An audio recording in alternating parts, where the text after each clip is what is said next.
Hey guys, welcome to the channel. It's 𝗙𝗶𝗀𝗀𝗃 here.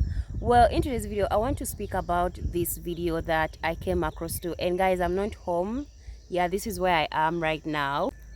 Yeah, as you can see, I am outside. Well, today I've seen a lot of videos of Black American people leaving the continent, leaving Tanzania and other African countries, and it's not something that they wanted to do, but because of the circumstances that they went through, they had to make that choice. And it's not a pretty thing to see, as me who was encourages you guys to come in the motherland, it's your home. I'm going to make a few comments on what these ladies had to say. The reason I left Tanzania. Okay, so the number one reason why I left Tanzania is because I was getting scammed numerous times. Was I scammed? I left Tanzania and I've been back in the US for almost 2 months. And for me, it was the best decision that I could have ever made for my future and for my son's future. I was on Facebook and I saw that someone posted a picture of them holding up 500 shillings. It seemed like they were trying to say that's how much you would have to pay. You would only have to pay 500 shillings to fill up your car, which is, I think they said, less than 50 cents. The situation for me this time was a visa issue. And I'll go into that in another video. I just feel like it's so much to tell and I need to give the details of that. However, that situation was rectified for me, but at the last minute after I decided that I was leaving to go home. And there is, someone there in Tanzania that I believe would be great for diasporans to, to help them make sure that they get their visas and all the paperwork that they need, and to just, not get scammed, and someone that's trustworthy. As far as I am concerned, I did what was right for me and what was best for me. It didn't matter what anyone had to say to me. The first thing that I didn't like is the immigration process. When I went to Tanzania, I already imprinted it in my brain that you're allowed to, from the research that I've done, that you're allowed to have 3 months there and then get extensions, which is a 30-day extension. It's supposed to be 2 30-day extensions for free. But once I got to the immigration, they had us wait there for 5 hours after telling us they could give us that time period, and we only got 2 weeks. After waiting 5 hours, we got a 2-week extension. So I had to maneuver myself from there, and it was just not pretty for me. I left the immigration office like literally in tears, because I was just like, it's just this, I pick up on vibrations and energy, and it's just like the immigration people just felt like they don't want me here. For whatever reason, whatever judgment they had of me, I don't think they want us as expats there. And that's just the honest truth, you guys. Like, they were laughing at me while I was crying. Like, it was just not funny. Maybe it was just the immigration officers that I dealt with, but it was just like, oh, okay, yeah. So that was like one of the first negative experiences for me there. But yeah, I thought I could, stay there a little bit longer just to feel it out. Now, let me tell you guys, I never, ever had I had no expectations with coming to Africa. Like I told you guys, I had plans to move to Ghana. They changed their rules. I don't like how their president moves. So I decided to come over to go to Tanzania. Yeah, the immigration, like to have to leave every 3 months. I know this before going to Tanzania because it's everywhere. It's listed everywhere. But what I didn't take into was the expense that it would be to travel from country to country. I thought maybe it would be a little bit cheaper, but clearly it wasn't. I just never fit in, and I've been me all my life. This is me, and I'm always changing and growing, but who I am at the core, I can't change. So if I can't vibe with the culture and I feel judged by the culture half the time, it's just not gonna work long term for me. So that's one of the bigger reasons why I left too. Most of the expats were couples or males. So I met a guy, he was there from Europe. He had a business in Europe, but he lived in Atlanta. He's from Atlanta. I was like, oh, hey, what's up? Come to find out, like, he was like bragging about how, he can get certain favors from the girl in the community for little to nothing. And I don't mean sexual favors, but he was just bragging. And that's what he kind of like hinted at, but I didn't want to assume. But, you know, like, I think guys sometimes come to exploit the, white and black guys come there to exploit the community if, you know, they know like they can get a lot for little to nothing, you know, from whether it's company, sex, whatever, like they know this, so they go there to sometimes exploit. So being that I met some cool expats that were males too. That right there was like a big I don't fit, you know. But I want to connect with like-minded people, and I also want to connect with the African culture and the African people, but because there was that language barrier, I couldn't connect with any of the Tanzanian people, and I'm sure that stopped me from meeting a bunch of good people, but I couldn't connect.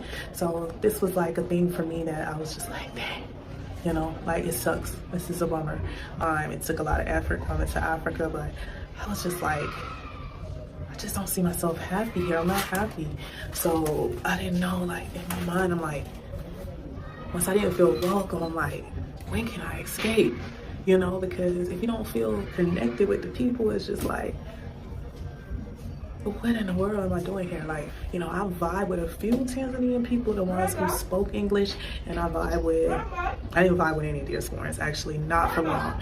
So, you know, that's just what it is. First of all, Africans need to understand not every black person that comes in the continent comes to distract, comes to do something evil to the continent. I don't think that's the case. I do believe a lot of black American people that come in the continent come for the culture, for the people, come for mostly the things that help them connect to their motherland itself. It's more of the lineage part of it, and it's something that we Africans need to understand. So when someone decides to leave their country and come back to the motherland, especially a black person, I give you a lot of credit, because majority don't even want to take that step because of the stereotypes that they have been fed about us, and it's something that we should also take as valuable as African people. Now, speaking about the first lady on how she was getting scammed, is something that I don't even think it's more of black Americans. This is something that Africans do. This is what Ugandans do.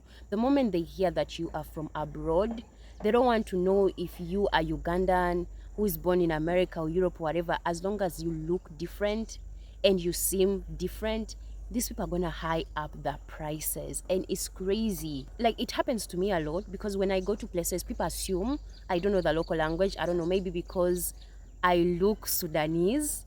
So I also try to understand my fellow people. Like, when I go to shops and I don't speak at first, they always assume I don't know how to speak the language, the local language, and they price up the stuff. They literally change prices for me, like me. And so imagine for a person coming from the diaspora, it's gonna be hectic, because for you, when you speak, at least for me, when I start speaking, they calm down, and then I also show them that I know the language and I speak the language, so they are like ashamed. Yeah, they get ashamed. They really get ashamed. And I like doing that just to show them that it's not okay to do that BS. It's ridiculous. So if you are from the diaspora, the moment you open your mouth, like I always tell you guys, they will immediately not give you the grace, because they assume you have money and that your money is higher than them, and it's not okay. Like, that's why I say, like, we African people also are a problem, that we want to excuse that factor of us taking advantage of other people and then come out and cry that other people take advantage of us. Like, it's not okay. I really hate, like, I've seen a lot of black people come and talk about how they are getting scammed in the motherland, and it's crazy. I apologize on my people, I really do. And then let's go to the immigration part of it. That's the trickiest thing, you know. When I was getting my passport, when I was trying to travel from my country, I went to immigration, and those people are the most rude kinds of people you can ever meet. I promise you. And I'm Ugandan, and I'm speaking on my perspective as a Ugandan. And it's crazy how these people in those positions, because they feel like you are in their hands at that moment, have to see you as nothing because they know you need this thing. And it's so ridiculous, honestly, that we as Africans are the ones that are making it difficult for our people to come now back in the continent.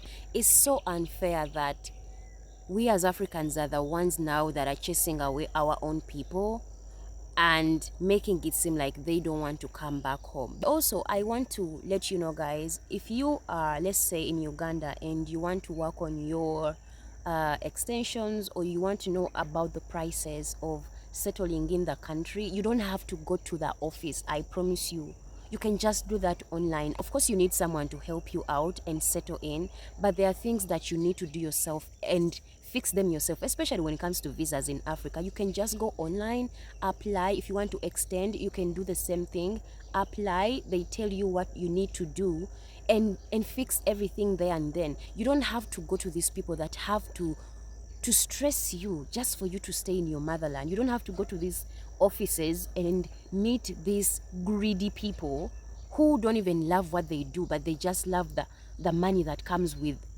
being in those positions. It's crazy. Africa is still in a neo-colonialism state, and people don't want to admit that, which is crazy. Yes, we do have our culture as African people. A few things in our culture, like, I don't even believe Africa has its true culture at some point. It's like our true culture is really hidden, that whatever is on the surface is mostly neo-colonialists culture, if I make sense. And as a person coming from the diaspora and you're going to Tanzania, it's mostly a Muslim dominated country, so you need to understand these people are judgmental in the way you dress, the way you act. And being a Black American also, you need to understand you have some stereotypes that work with you, and it's not your fault really. It's not really your fault, but because of what people have been fed about you, just like the things you've been fed about us to you, there's still that kind of judgment. And so people will look at you at a certain way. And because of the stereotypes, you have to be mindful of the things that you do. And I'm not saying you should not be yourself. Like, be yourself. Don't let these Africans, blackmail you. Don't let these Africans control you. They should not do that. But try to assimilate to the people. Like, you come for the culture.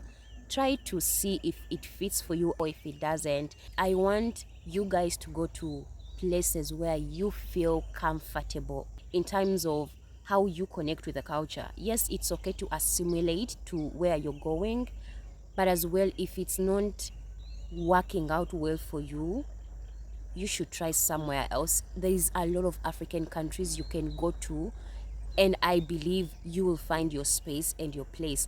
If Tanzania is not for you, you can go to Nigeria, you can go to Uganda, you can go to Kenya, you can go to South Africa if you can.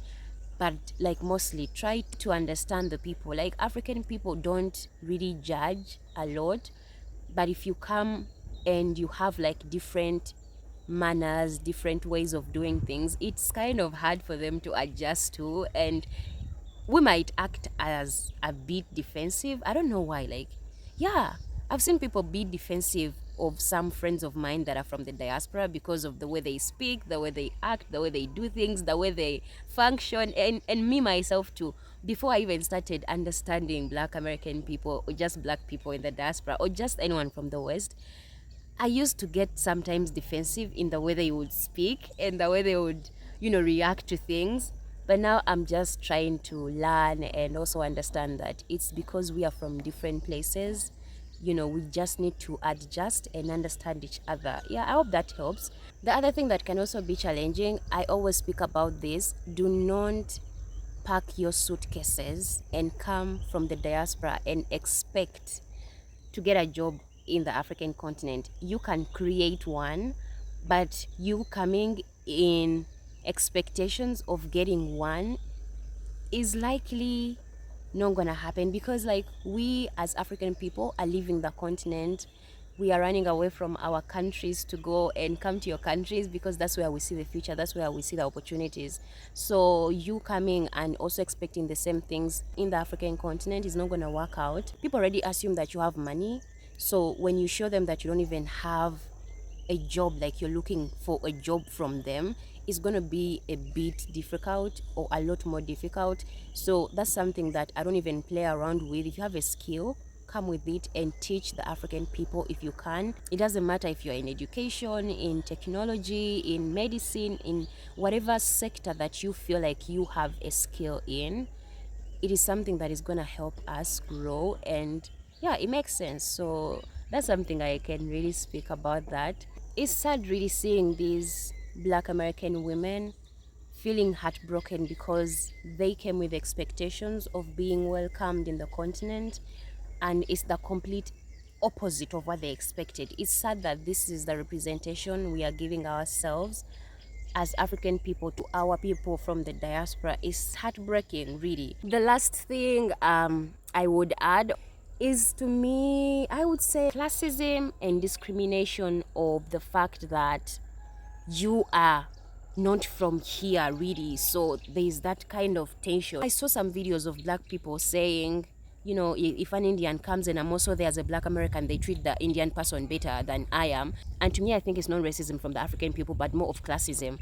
We have this mindset that everyone that has a light skin, everyone that has a white skin has more money than anyone Black. So it's not fully racism, it's classism. And it's something, I don't know, like, how are we going to even fix that? How? I think we'll do when we control our own narratives on the media. Like, really, that's the only way. And it's sad that that's happening, because to me, I don't experience racism, but I experienced colorism. Like, I do experience that. So I just want to encourage you, my people in the diaspora, that if you are coming in the continent, it's not going to be that easy. It's not going to be that simple. You're going to face a lot of challenges, just like us Africans. When we come in the USA, in the UAE, in Asia, we face a lot of things.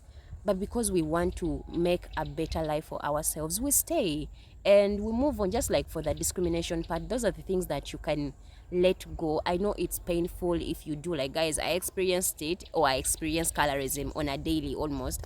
But I just keep moving. Like, you just have to ignore some things. And I would not say that the discrimination you face in Uganda or in Africa is going to be compared to the one of the USA, where they immediately see your skin and you are a problem.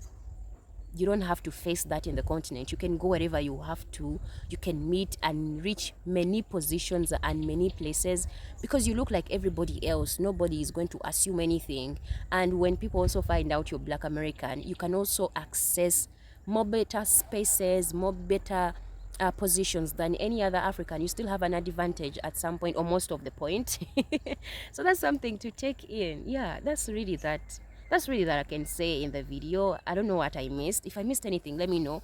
But I'm at this point where I don't even take things too personal, really. Like, people are going to be ignorant. Africans are going to be ignorant because they are just that. And you don't have to let that negative energy, you know, take you in or make you lose your passion to stay in the continent, as well as keep talking to other people. Don't just talk to one person. If they're not doing well, move on. That's something I learned from African American people. If someone is not, you know, okay, after 2-3 chances, move on. Guys, that is it for me in the video. Let me know what you think about this whole situation, as well as you're most welcome in the motherland. It's your home, it's your heritage, it's our ancestors' home, it's your ancestors' home. You should be the ones coming to buy more land than these other people. Like, you should have more assets in Africa than any other place. That's what I believe in. And if you do that, there's no way of bringing us down. Yeah, thank you so much. I'll see you in the next video. Bye.